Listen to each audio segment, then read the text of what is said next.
తిరుపతి నుండి వచ్చినటువంటి బాలుకి షాకింగ్ న్యూస్ అందిస్తారు ప్రభావతి. ఏంట్రా చూడు అనేసి మనోజ్ వీడియో చూపిస్తూ ఉంటాడు.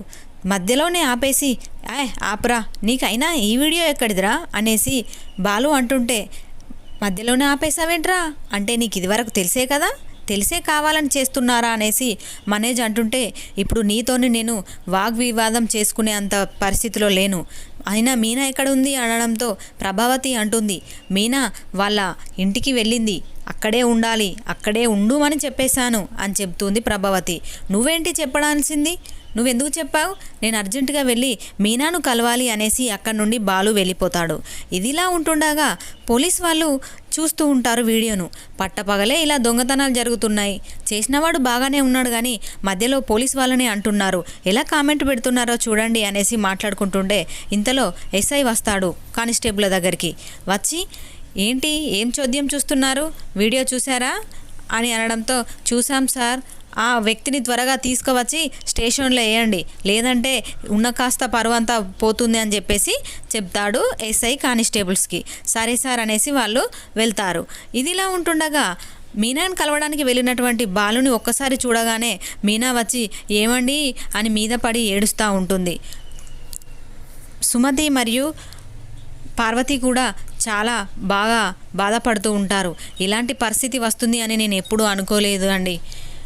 మీరు చేతి విరిచినప్పుడు మీ గురించి నేనేదో అపార్థంగా మాట్లాడుకున్నాను మనసులో, నేను కూడా అలానే అనుకున్నాను బావా అనేసి సుమతి అంటుంది. మీరు ఇంత మంచి గుణం వారని, ఇంత మంచిగా మా నుండి శివాని కాపాడాలని చూశారు అని నేను ఎప్పుడూ అనుకోలేదు, మిమ్మల్ని నిందించాను అనేసి పార్వతమ్మ మరియు సుమతి మాట్లాడతారు. మీరు అది ఎలా అనుకోకండి, నేను ఎప్పుడు వాడి మంచి కోరే చూశాను, కానీ వాడే చెప్తే వినలేకపోయాడు అనేసి బాలు అంటుంటాడు. మీనా కూడా ఏడుస్తుంది, ఏమండి మీరు ఇంత మంచి మనసు చేసుకొని మీరు ఇలా వీడియో దాచిపెట్టారు, మా తమ్ముని పట్ల మీరు ఎంత ప్రేమగా ఉన్నారనేది నేను అర్థం చేసుకోలేకపోయానండి, నన్ను క్షమించండి అనేసి ఏడుస్తూ ఉంటుంది. ఇదిలా ఉంటుండగా కానిస్టేబుల్స్ ఇంటికి వచ్చి, ఎవరు లేరా ఇంట్లో, ఏడి ఆ దొంగ ఏడి, దొంగ వెధవ ఏడి అనేసి అడుగుతూ ఉంటారు. ఏంటి సార్, ఏంటి లేడు, తను వచ్చాక నేనే తీసుకొని వస్తాను అని చెప్పేసి కానిస్టేబుల్స్కి మాట ఇస్తాడు బాలు. ఇదిలా ఉంటుండగా అవును శివగాడి ఏడి అనేసి బాలుకు ఒక్కసారి అనుమానం వస్తుంది. పొద్దున అత్తయ్య వచ్చి వెళ్ళినప్పటి నుండి కనబడట్లేదు బావా అని సుమతి అనడంతో, నాకు వీధి చివరిలో 3 అంతస్తుల బిల్డింగ్ దగ్గర శివగాడి బైక్ కనిపించింది, కొంపతీసి అక్కడేమైనా చేసుకుంటున్నాడా అనేసి గబగబా పరుగున అందరు వెళ్తారు. వెళ్ళేసరికి పైనుంచి కిందికి దినకడానికి రెడీగా ఉంటాడు శివ. అరే ఏం చేస్తున్నావురా శివ, ఏం పని అది, నువ్వు వద్దు దునుకకు అని చెప్పేసి సుమతి, మీనా, పార్వతమ్మ, బాలు అరుస్తూ ఉంటారు.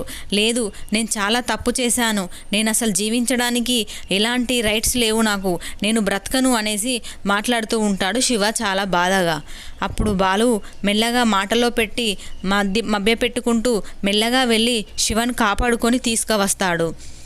తీసుకువచ్చి, అరే ఇది మాత్రమే జీవితంలో ఫైనల్ కాదురా, ఇంకా చాలా ఉంది ఫ్యూచర్ అంతా, ఏది ఏమైనా మనం ఈ సమస్య నుండి ఇప్పుడు బయటపడాలి, అంతేకాని చనిపోతా అది ఇదంటే ఇంకా నిజంగానే మనం చేసిన దాని కింద కౌంట్ అవుతుందిరా లోకం సమాజం తీరులో, నువ్వు ఎట్టి పరిస్థితిలో అలాంటి పని చేయకూడదు అని చెప్పేసి నచ్చజెప్పి ఆ యొక్క శివని రాజేష్ వాళ్ళ ఇంటికి తీసుకువస్తాడు.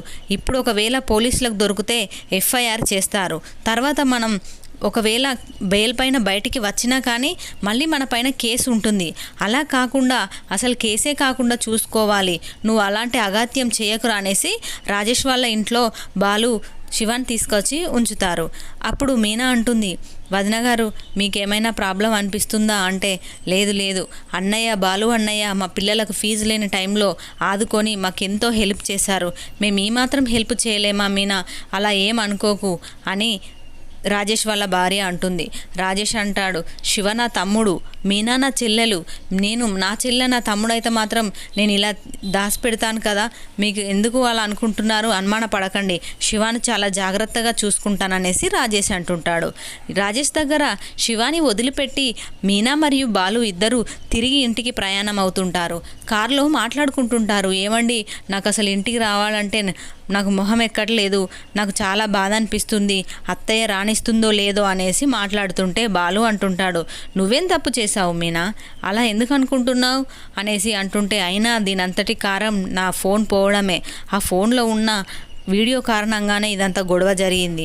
అయినా ఏమండి, మీరు అప్పుడే ఆ వీడియో డిలీట్ చేయాల్సింది కదా, ఎందుకు ఫోన్లోనే పెట్టారని మీనా అడుగుతుంటే బాలు అంటుంటాడు, మీ తమ్ముడు సామాన్యంగా ఎవరు చెప్పినా వినడు కదా, కనీసం ఈ వీడియో చూపించైనా వాడిని మారుద్దాం అనుకున్నాను కానీ ఇంత దారుణం అవుతుందని అనుకోలేదు మీనా అనేసి బాలు అంటుంటాడు. ఇంతలో ఇల్లు రానే వస్తుంది. ఇంట్లోకి వస్తారు బాలు మరియు మీనా. రావడాన్ని చూసిన ప్రభావతి ఒక్కసారిగా, ఆగండి, ఎందుకు వచ్చారు, ఏ మొహం పెట్టుకొని వచ్చారు, నా ఇంటికి రావడానికి వీల్లేదు అని నానా రచ్చ చేస్తుంది. ఏం మాట్లాడుతున్నా కానీ బాలు అన్నిటికీ సమాధానం చెప్తూ ఉంటాడు. ఇదే సందులో మందు అనుకుంటూ మనోజ్ మరియు రోహిణి కూడా రావద్దు, దొంగతనం చేసిండు మీనా వాళ్ళ తమ్ముడు కాబట్టి మన ఇంటి పరువు పోయింది అనేసి మాట్లాడుతూ ఉంటాడు. అరే, నువ్వు పరువు గురించి నువ్వే మాట్లాడాలిరా, మా నాన్న కష్టార్జితం దొంగతనం చేసినప్పుడు నీకు అనిపించలేదారా, వేరే అమ్మాయిని లేపుకపోయినప్పుడు మా ఇంటి పరువు పోయింది, అప్పుడు నీకు పరువు అనిపించలేదారా, ఇప్పుడు బాగా మాట్లాడుతున్నావు అనేసి మంచిగా సెటైర్లు వేస్తాడు బాలు. నేను ఎవరితో మాట్లాడట్లేదు, నేను మా నాన్నగారితో మాట్లాడుతున్నాను, లెక్క చెప్పాలి, అసలు తెలవాలి ముచ్చట అనుకున్నప్పుడు మా అమ్మ మాత్రమే దొంగ అవుతుంది, నిజమైన దొంగ అవుతుంది. మా బంగారం నీకు ఇచ్చి తాకట్టు పెట్టుకోమని దొంగతనం చేసింది అమ్మ కాదా, 40 లక్షలు మరియు ఎత్తుక వెళ్ళి అమ్మాయిని లేపుకపోవడానికి ట్రై చేసినావు, నువ్వు దొంగ కాదా? ఇవన్నీ కాకుండా వాడికి ఏం తెలియని అమాయకుడిని ఇంటికి వచ్చినప్పుడు శివగాన్ని దొంగ అని పేరు చేసినందుకే తను కోపం మీద అలా చేశాడు. అయినా అమ్మ డబ్బులు అమ్మకి ఇచ్చాను కదా, అప్పుడే వాడు నాకు ఇచ్చాడు. అయినా ఇది తప్పే నాన్న, తప్పే, ఎంత అయినా తప్పే, కానీ వాడు ఏదో తెలియకుండా చేశాడు, ఇప్పుడు వాడి జీవితం ఖరాబ్ అవుతుంది నాన్న అనేసి మన సత్యం గారికి ఎన్నో విధాలుగా సర్ది చెప్పడానికి ట్రై చేస్తూ ఉంటాడు బాలు. ఫ్రెండ్స్, ఇది అండి ఈరోజు ఎపిసోడ్. సత్యం ఎలాంటి నిర్ణయం తీసుకోబోతున్నాడు, మీనాను మరియు బాలును ఇంట్లోకి రాణిస్తాడా, లేదు అంటే ప్రభావతి మాటలు పట్టుకొని బాలు మీనాను ఇంట్లోకి రాకుండా చేస్తాడా, తెలుసుకోవాలి అనుకుంటే మనం రేపటి ఎపిసోడ్ వరకు వెయిట్ చేయాల్సిందే ఫ్రెండ్స్. ఏది ఏమైనా సత్యం ఒక మంచి వ్యక్తిత్వం గల మనిషి కాబట్టి ఖచ్చితంగా బాలు మీనాని ఇంట్లోకి ఆహ్వానిస్తాడు అనేసి అనుకుందాం ఫ్రెండ్స్. ఈ వీడియో కనుక నచ్చినట్లయితే ఒక లైక్ వేయండి ఫ్రెండ్స్. ప్లీజ్ ఫ్రెండ్స్, మీ యొక్క లైక్ వల్ల మాకు ఎంతో సపోర్ట్ అవుతుంది ఛానల్కి. Thank you friends. ఇలాంటి వీడియోలు మీకు ఒక రోజు ముందుగానే తెలుసుకోవాలి అనుకుంటే మన ఛానల్ని సబ్స్క్రైబ్ చేసుకోండి friends. Thank you very much friends.